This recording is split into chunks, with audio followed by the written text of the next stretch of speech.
Good morning, everyone. It's Dr. Klein. So we're doing foundation training classes at the Rim Rock Wellness Center 4 times a week. So call us if you want to get in on those, or just when you're coming in for your routine visit or massage. You can check the clipboard. It'll always be at the front desk. There's a little QR code where some of these videos will actually show up. All videos pertaining to what we're doing in class. Each week is going to be a topic.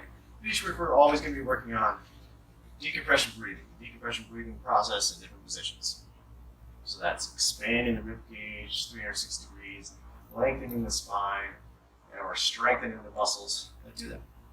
The other thing we're working on is getting the hips and the shoulders in a better isolated movement. We call this proximal strength.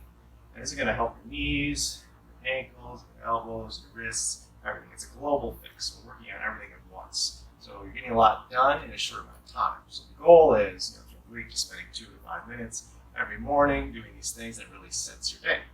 So the kneeling, what we're trying to get with the kneeling, I'm sure you're thinking, well, kneeling hurts my knees. The goal is actually we're going to push the ground away with our knees, and that's going to open up this knee joint. So most chiropractors will tell you it's not really the knee that's the problem. This tibia on the femur only has about 30 degrees of rotation. That's side to side. What is its main job? It's flexion extension. It's not really meant to do all the rotation to make up for a lack of mobility in the hip. So we're trying to isolate that motion. One way to do it is take the knee out of the equation. So when we're kneeling on the knee, pushing the ground away, and we can either do an outward anchor, which we'll talk about, we're spreading the ground, or inward anchor, we're squeezing the ground.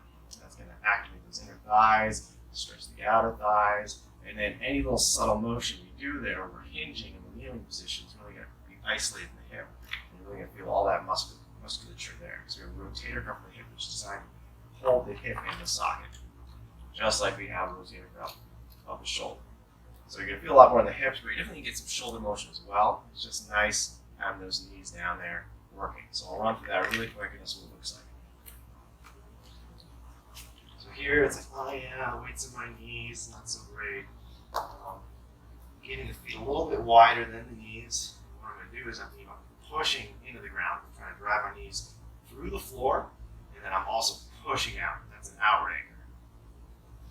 Now we think about our measuring stick hands. Measuring stick hands are not really anything special about this position. I do like the spreading of the fingers because I can feel it activate all the way into my shoulders. It's more about pretending like someone's got a knife to your stomach and you're pulling your belly away from that blade. So you let it out and you get stabbed. So you pull that belly button, you need like an inch or two above the belly button where the diaphragm is. Really in tight. Another way I describe this is like the movie from Tommy Boy, that guy in a little coat where you're trying to get that really tight stomach in so you can get that first button or the zipper in, and then you gotta hold that because if you zip up, get tall, and you let the belly back down, it's gonna break. It's gonna break the zipper of the button. So you get that belly in, the chest is really big. Now when we breathe from here, it's a whole different experience. We're gonna feel tension all along in the restricted areas. So all this fascia that's really tight. You shouldn't be feeling it here. So if you have like a spondylolisthesis, or you're just very hypermobile, you're using these lower lumbar spines and the SI joints to do the majority of your bending, which most of us bend about 4,000 times a day.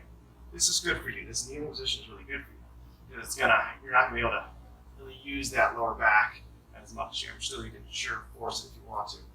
But here I'm pushing the ground away, I'm squeezing, and then my hinging process, I'm going to open up and just come forward. It's very subtle. But as soon as I shift forward, I'm almost going to fall forward. All that weight is really in those hips. I didn't have to move a lot.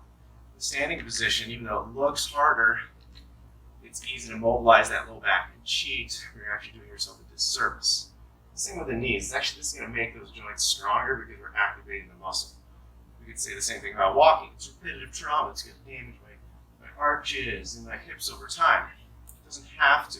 If the muscles are absorbing the impact, then you're going to build a better, stronger body, a more stable body. If your joints are absorbing the impact, that's what causes degeneration over time. This is the way to think about it. So we need to train ourselves with the basic moves we do every day. Sitting, walking, standing, and even breathing. Breathing, 20,000 breaths a day, adds up. So let's run that one more time. Let's squeezing that belly in. We're trying inward anchor now. We're pulling the hips in. Internally rotating. So we call the hip hugger position. So squeezing the elbows and not squeezing the shoulder blades that arches my back. So we lose length in the spine. All goal is to get more length, maintain that length. Now we'll do a serve the platter. Shift my weight forward, push all the weight is out of my toes. And this one's just more exhausting in those hips. For me, especially, testing my balance way more in the kneeling position than in the standing position. So each week we'll be running through a different topic like that. So practice that a little bit before we come to class. See if you can feel so you're a little bit more prepared.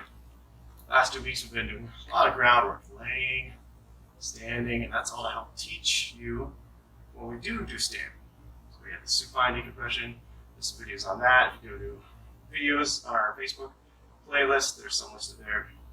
And then the rest of this week, today, Friday morning, so 10 minutes if you make it. And Sunday we'll be doing prone decompression, laying on the belly, which is really good for the shoulders and the neck. It's good for the whole body, but you can help feel these different areas that we're trying to get in the standing position. Because most of us are on our feet all day, so we can make our standing position stronger, more beneficial. We'll have less joint damage over time. We'll have stronger stability, stabilization of the whole structure. That's it for me. I might do a little workout video later with the knees, but for now, just want to give you a little intro on it. Have a great day.